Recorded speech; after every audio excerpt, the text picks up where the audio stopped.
ଜୟ ଜଗନ୍ନାଥ ଓଡ଼ିଶାବାସୀ। ଆଜି ଜାନୁଆରୀ 7 ତାରିଖ ମଙ୍ଗଳବାର 10ଟି ଗୁରୁତ୍ୱପୂର୍ଣ୍ଣ ନ୍ୟୁଜ୍ ଉପରେ ନଜର ପକାଇବା। ଆପଣଙ୍କ ଭଲ ପାଇବା ସ୍ୱରୂପ ଗୋଟେ ଲାଇକ୍ ନିଶ୍ଚିତ ଭାବରେ କରିବେ। ଚାଲନ୍ତୁ ଆଜି ସକାଳ ଖବର ଉପରେ ନଜର ପକାଇବା। ପ୍ରଥମ ଖବର, କାନାଡ଼ାର ପ୍ରଧାନମନ୍ତ୍ରୀ ପଦରୁ ଇସ୍ତଫା ଦେବେ ଜଷ୍ଟିନ୍ ଟ୍ରୁଡୋ। କାନାଡ଼ା ପ୍ରଧାନମନ୍ତ୍ରୀ ଜଷ୍ଟିନ୍ ଟ୍ରୁଡୋ ଖୁବ୍ ଶୀଘ୍ର ପ୍ରଧାନମନ୍ତ୍ରୀ ପଦରୁ ଇସ୍ତଫା ଦେବାକୁ ଯାଉଛନ୍ତି। ଉଲ୍ଲେଖଯୋଗ୍ୟ, ଆମେରିକାରେ ରାଷ୍ଟ୍ରପତି ଭାବେ ଡୋନାଲ୍ଡ ଟ୍ରମ୍ପ ନିର୍ବାଚିତ ହେବା ପରେ ଟ୍ରୁଡୋଙ୍କ ଓଲଟା ଗଣତି ଆରମ୍ଭ ହୋଇଛି। ଟ୍ରମ୍ପ ତାଙ୍କୁ ଲଗାତାର ଟାର୍ଗେଟ କରିଚାଲିଛନ୍ତି।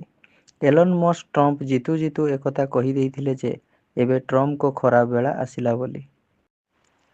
ଚାଲନ୍ତୁ ପରବର୍ତ୍ତୀ ଖବର ଉପରେ ନଜର ପକାଇବା। ଜାନୁଆରୀ 31 ଯାଏ ବଢ଼ିଲା ରାସନ କାର୍ଡ।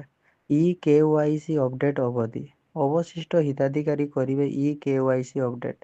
ପୂର୍ବରୁ ଜାନୁଆରୀ 15 ତାରିଖ ସୁଦ୍ଧା ଇ-କେୱାଇସି ସରିବ ବୋଲି ଖାଦ୍ୟ ଯୋଗାଣ ମନ୍ତ୍ରୀ କୃଷ୍ଣଚନ୍ଦ୍ର ପାତ୍ର କହିଥିଲେ। ପ୍ରକାଶ ଥାଉକି ଇ-କେୱାଇସି କରାଇବାକୁ ବାହାର ରାଜ୍ୟକୁ ଯିବେ ସରକାରୀ ଅଧିକାରୀ। ବୟସାଧିକ କାରଣରୁ ଯେଉଁମାନେ ଇ-କେୱାଇସି କରିନାହାନ୍ତି ସେମାନଙ୍କ ନିକଟକୁ ବିଭାଗୀୟ ଅଧିକାରୀ ଯାଇ ଇ-କେୱାଇସି କରାଉଛନ୍ତି। ବିଭିନ୍ନ ରାଜ୍ୟରେ ଯେଉଁମାନେ ଇ-କେୱାଇସି କରିନାହାନ୍ତି ସେମାନଙ୍କ ନିକଟକୁ ବି ଅଧିକାରୀ ଯିବାକୁ ନିର୍ଦ୍ଦେଶ ରହିଛି। ପରବର୍ତ୍ତୀ ଖବର, ପୂର୍ବ ସରକାରଙ୍କୁ ଦୋଷ ଦେଲେ ଯୋଗାଣ ମନ୍ତ୍ରୀ। କହିଲେ 24 ବର୍ଷ ଶାସନର ଫଳ ଏବେ ଆମେ ଭୋଗୁଛୁ। କହିଲେ ଆଳୁ ଦର ବୃଦ୍ଧି ଏବେ ହେଲା ନାହିଁ। 24 ବର୍ଷ ଭିତରେ ଏମାନେ କିଛି କଲେ ନାହିଁ। ନ କରିବା କାରଣରୁ ଏହି ଫଳ। ଏଥିସହ ଆଳୁ, ପିଆଜ, ପଣସ ମିଶନ ଫେଲ୍। ଏସବୁ ଫେଲ୍ ହେଲା ପରେ ଲୋକମାନେ ତାଙ୍କୁ ଫେଲ୍ କରିଦେଲେ। ପରବର୍ତ୍ତୀ ଖବର, ନବୀନଙ୍କୁ ପୁଣି ଟାର୍ଗେଟ କଲେ ମୁଖ୍ୟମନ୍ତ୍ରୀ ମୋହନ ଚରଣ ମାଝୀ। ସେ ସିଧା ନବୀନଙ୍କୁ ଟାର୍ଗେଟ କରି କହିଛନ୍ତି ଯେ ଆଦିବାସୀମାନେ ନବୀନଙ୍କୁ ଉଚିତ ଜବାବ ଦେଇଛନ୍ତି। ଭୁବନେଶ୍ୱରର ପ୍ରଦର୍ଶନୀ ପଡ଼ିଆରେ ଆରମ୍ଭ ହୋଇଥିବା ଆଦିବାସୀ ମେଳାର ଉଦ୍ଘାଟନ ବେଳେ ସେ ଏପରି କହିଛନ୍ତି। ମୋହନ ଆହୁରି କହିଛନ୍ତି, ଆମ ସରକାରରେ ଆଦିବାସୀଙ୍କ ସ୍ୱାର୍ଥକୁ କେବେ ଜଳାଞ୍ଜଳି ଦିଆଯିବ ନାହିଁ। ଆଦିବାସୀଙ୍କୁ ଛାଡ଼ି ବିକାଶ ହୋଇପାରିବ ନାହିଁ। ଗତ 15 ବର୍ଷ ହେଲା ଟିଏସି ମିଟିଂ ହେଉନଥିଲା। ମିଟିଂ ହେଉଥିଲେ କାହାର କହିବାର କ୍ଷମତା ନଥିଲା। ସେଥିପାଇଁ ଆଦିବାସୀମାନେ ଉଚିତ ଜବାବ ଦେଲେ। ଆମ ସରକାର ଆସିବା ପରେ ଆମେ ନିୟମ ଆଣିଲୁ, ଆଦିବାସୀମାନଙ୍କ ଜମି ଆଉ କେହି ବି ନେଇପାରିବେ ନାହିଁ। ପରବର୍ତ୍ତୀ ଖବର, ଉପମୁଖ୍ୟମନ୍ତ୍ରୀ ପ୍ରଭାତୀ ପରିଡ଼ାଙ୍କ ବଡ଼ ବୟାନ। କହିଲେ ବିଦେଶାଗତ ପକ୍ଷୀଙ୍କ ପାଇଁ ହେବ ବାର୍ଡ ମ୍ୟୁଜିୟମ। ଚିଲିକା, ବରକୂଳ କିମ୍ବା ନଳବଣ କେଉଁ ସ୍ଥାନରେ ହେବ ସେ ନେଇ ବିଚାର କରୁଛି ବିଭାଗ। ଏଥିପାଇଁ ଚିଲିକା ଡେଭଲପମେଣ୍ଟ ଅଥରିଟି ସହ ପର୍ଯ୍ୟଟନ ବିଭାଗ ମିଶି ଏକ ମାଷ୍ଟର ପ୍ଲାନ ପ୍ରସ୍ତୁତ କରୁଛନ୍ତି। ପ୍ରବାସୀ ଭାରତୀୟ ସମ୍ମିଳନୀରେ ଅନେକ ଅତିଥି ଆସୁଛନ୍ତି। ଓଡ଼ିଶାକୁ ଉପସ୍ଥାପନା କରିବାର ଏହା ବଡ଼ ସୁଯୋଗ ମିଳିବ। ରାଷ୍ଟ୍ରପତି ପ୍ରଧାନମନ୍ତ୍ରୀଙ୍କୁ ସ୍ୱାଗତ କରିବା ପାଇଁ ଯେତିକି ପ୍ରସ୍ତୁତ, ନଳବଣକୁ ଆସିବାକୁ ଥିବା 10 ଲକ୍ଷ ପକ୍ଷୀଙ୍କୁ ସ୍ୱାଗତ ପାଇଁ ବି ସେତିକି ପ୍ରସ୍ତୁତ। ଏହା ସହିତ ଆରମ୍ଭ ହୋଇଯାଇଛି ପଞ୍ଚମ ଚିଲିକା ବିହଙ୍ଗ ମହୋତ୍ସବ। ଉପମୁଖ୍ୟମନ୍ତ୍ରୀ ପ୍ରଭାତୀ ପରିଡ଼ା ଏହି 7 ଦିନିଆ ମହୋତ୍ସବକୁ ଉଦ୍ଘାଟନ କରିଛନ୍ତି। ଏଥର ରାଜ୍ୟରେ ଏକ ଅଦ୍ଭୁତ ସଂଯୋଗ ହୋଇଛି। ବିହଙ୍ଗ ଅତିଥି ହୋଇ ଆସିବେ। ତାଙ୍କୁ ଦେଖିବା ପାଇଁ ପ୍ରବାସୀ ଭାରତୀୟ ମଧ୍ୟ ଓଡ଼ିଶାକୁ ଅତିଥି ହୋଇ ଆସିବେ ବୋଲି ଉପମୁଖ୍ୟମନ୍ତ୍ରୀ ପ୍ରଭାତୀ ପରିଡ଼ା କହିଛନ୍ତି। ପରବର୍ତ୍ତୀ ଖବର, ମହଙ୍ଗା ମାଡ଼ରେ ଖାଉଟି ଅଥୟ। ଦର ବୃଦ୍ଧିକୁ ନେଇ ଆଜି ରାଜରାସ୍ତାକୁ ଓହ୍ଲାଇବ ବିଜେଡି। ଅତ୍ୟାବଶ୍ୟକୀୟ ଜିନିଷର ଦର ବୃଦ୍ଧି ଜନସାଧାରଣଙ୍କୁ ଅତିଷ୍ଠ କଲାଣି। ଡବଲ ଇଞ୍ଜିନ ଡବଲ ବିକାଶର ନାରା ଦେଇ କେନ୍ଦ୍ର ଓ ରାଜ୍ୟରେ ଥିବା ବିଜେପି ସରକାର ଦରଦାମ ନିୟନ୍ତ୍ରଣ ଓ ଅର୍ଥନୀତିର ସୁପରିଚାଳନା କ୍ଷେତ୍ରରେ ବିଫଳ। ମୁଦ୍ରାସ୍ଫୀତି ବୃଦ୍ଧିରେ ନୂଆ ରେକର୍ଡ ସୃଷ୍ଟି ହୋଇଛି। ଦେଶରେ ବିଜେପି ସରକାରଙ୍କ ଦ୍ୱାରା ଆରମ୍ଭ କରାଯାଇଥିବା ଉଜ୍ଜ୍ୱଳା ଯୋଜନା ଦ୍ୱାରା ମହିଳାଙ୍କୁ ଧୂଆଁରୁ ମୁକ୍ତି ମିଳିବ ବୋଲି କୁହାଯାଇଥିଲା। ହେଲେ ପରେ ଏହା ନିର୍ବାଚନୀ ଧୂଆଁବାଣ ଥିଲା ବୋଲି ଜଣାପଡ଼ିଥିଲା। ତେବେ ଅତ୍ୟାବଶ୍ୟକୀୟ ଜିନିଷର ଦର ବୃଦ୍ଧି ପ୍ରସଙ୍ଗରେ ବିଜେଡି ପକ୍ଷରୁ ସୋମବାର ଲୋକସଭା ଭବନ ସମ୍ମୁଖରେ ଗଣବିକ୍ଷୋଭ କରାଯିବ। ଏହାକୁ ସଫଳ କରିବାକୁ ମହିଳା ବିଜେଡି ସଭାନେତ୍ରୀ ସ୍ନେହାଙ୍ଗିନୀ ଛୁରିଆ, ଯୁବ ବିଜେଡି ସଭାପତି ବ୍ୟୋମକେଶ ରାୟ ଓ ଛାତ୍ର ବିଜେଡି ସଭାପତି ଦେବୀ ରଞ୍ଜନ ତ୍ରିପାଠୀ ଅନୁରୋଧ କରିଛନ୍ତି। ପରବର୍ତ୍ତୀ ଖବର, ପାକିସ୍ତାନ ସେନା ଗାଡ଼ି ଉପରେ ଆତ୍ମଘାତୀ ହମଲା। ବିସ୍ଫୋରଣରେ 47 ସୁରକ୍ଷାକର୍ମୀ ନିହତ ହୋଇଛନ୍ତି। 30ରୁ ଅଧିକ ଆହତ ହୋଇଛନ୍ତି। ଆତ୍ମଘାତୀ ହମଲା କରିଥିବା ଦାବି କରିଛି ବେଲୁଚିସ୍ତାନ ଲିବରେସନ ଆର୍ମି। ବେଲୁଚିସ୍ତାନର ତୁର୍ବତ ସହରରୁ 8 କିଲୋମିଟର ଭିତରକୁ ବେହମାନ ଅଞ୍ଚଳରେ ଏହି ଘଟଣା ଘଟିଛି। କରାଚି ଅଭିମୁଖେ ଯାଉଥିବା ପାକିସ୍ତାନ ସେନାର 13ଟି ଗାଡ଼ିକୁ ଟାର୍ଗେଟ କରାଯାଇଥିଲା, ଯେଉଁଥିରେ ରହିଥିଲା 5ଟି ବସ୍ ଓ 7ଟି military bus. Balochistan Liberation Army ଦାବି କରିଛି, ଗୋଟିଏ ବସ୍ ସମ୍ପୂର୍ଣ୍ଣ ଧ୍ୱଂସ ହୋଇଛି।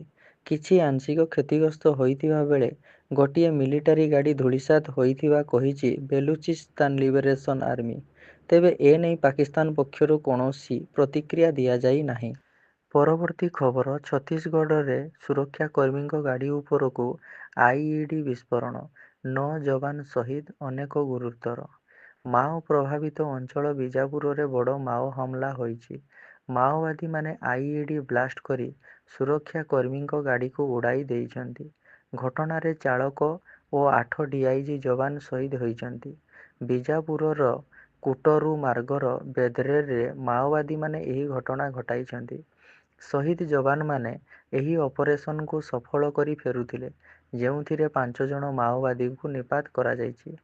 ବସ୍ତରର ଆଇଜି କହିଛନ୍ତି କି ବିଜାପୁରରେ ମାଓବାଦୀମାନେ ଆଇଇଡି ବିସ୍ଫୋରଣ ମାଧ୍ୟମରେ ଗାଡ଼ି ଉଡ଼ାଇ ଦେଇଛନ୍ତି।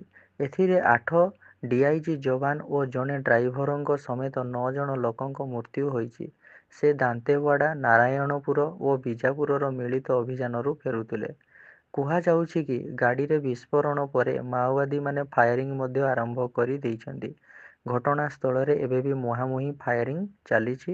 ଘଟଣାସ୍ଥଳକୁ ଅତିରିକ୍ତ ଫୋର୍ସ ପଠାଯିବାର ଖବର ଆସିଛି।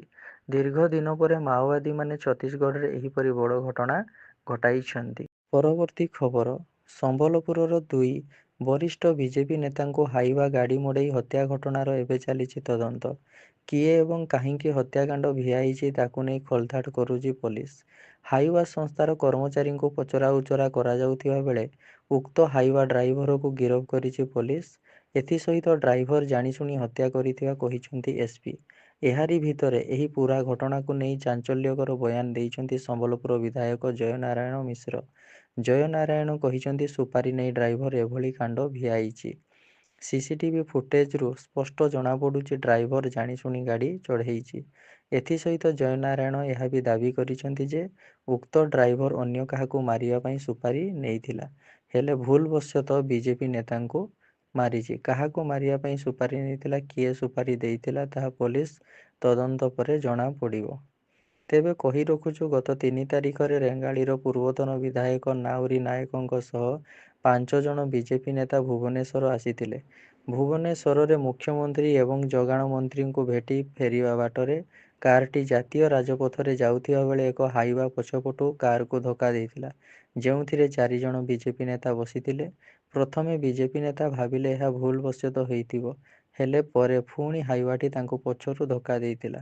ଫଳରେ ନିୟନ୍ତ୍ରଣ ହରାଇ ବିଜେପି ନେତା ଥିବା କାରଟି ଓଲଟି ପଡ଼ିଥିଲା। ଘଟଣାସ୍ଥଳରେ ବିଜେପି ନେତା ଦେବେନ୍ଦ୍ର ନାୟକ ଏବଂ ମୁରଲୀଧର ଛୁରିଆଙ୍କ ମୃତ୍ୟୁ ହୋଇଛି, ଯାହାକୁ ଏକ ହତ୍ୟା ବୋଲି ଅଭିଯୋଗ ହୋଇଥିବା ବେଳେ ପୋଲିସ ଡ୍ରାଇଭରକୁ ଗିରଫ କରି ପଚରାଉଚରା ବେଳେ ଭିନ୍ନ ଭିନ୍ନ ମତ ରଖିଥିଲା, ଯାହାକୁ ନେଇ ଏହା ଏକ ହତ୍ୟାକାଣ୍ଡ ବୋଲି ପୋଲିସ ଏକ ପ୍ରକାର ସ୍ପଷ୍ଟ ହୋଇଥିବା ବେଳେ ପୂରା ଘଟଣାର ମାଷ୍ଟରମାଇଣ୍ଡ କିଏ, ସେ ନେଇ ତଦନ୍ତ ଚଳାଇଛି। ପରବର୍ତ୍ତୀ ଓ ଅନ୍ତିମ ଖବର ପୁଣି ଫେରିଲା ମାସ୍କ। ମାସ୍କ ପିନ୍ଧିବାକୁ ପରାମର୍ଶ ଦେଲେ ସରକାର। ଚାଇନାରେ ଏଚ୍ଏମ୍ପିଭି ମାମଲା ଭାରତରେ 3 ଜଣଙ୍କ ଦେହରେ ଚିହ୍ନଟ ହୋଇଛି। ଏଚ୍ଏମ୍ପିଭି ଭୂତାଣୁ କର୍ଣ୍ଣାଟକରୁ 2 ଏବଂ ଅହମ୍ମଦାବାଦରୁ ଗୋଟିଏ ମାମଲା ସାମ୍ନାକୁ ଆସିଛି। ସଂକ୍ରମିତ ହୋଇଥିବା ସମସ୍ତ ଶିଶୁ ଆଇସିଏମ୍ଆର୍ ନିୟମିତ ତଦାରଖ ମାଧ୍ୟମରେ କର୍ଣ୍ଣାଟକରେ ଏଚ୍ଏମ୍ପିଭିର 2ଟି ମାମଲା ଚିହ୍ନଟ କରିଥିଲା। ଅନ୍ୟପଟେ ଏହାକୁ ନେଇ ବିଭିନ୍ନ ରାଜ୍ୟର ସରକାର ସଜାଗ ରହିଛନ୍ତି। କର୍ଣ୍ଣାଟକରେ 2 ଏଚ୍ଏମ୍ପିଭି ସଂକ୍ରମିତ ଚିହ୍ନଟ ପରେ କର୍ଣ୍ଣାଟକ ସରକାର ଏକ ଆଡଭାଇଜରି ଜାରି କରିଛନ୍ତି। ଗହଳି ସ୍ଥାନରେ ମାସ୍କ ପିନ୍ଧିବାକୁ ସ୍ୱାସ୍ଥ୍ୟ ବିଭାଗ ପରାମର୍ଶ ଦେଇଛି। ମାସ୍କ ପିନ୍ଧିଲେ ସଂକ୍ରମଣ କମିବ ବୋଲି ସ୍ୱାସ୍ଥ୍ୟ ବିଭାଗ କହିଛନ୍ତି।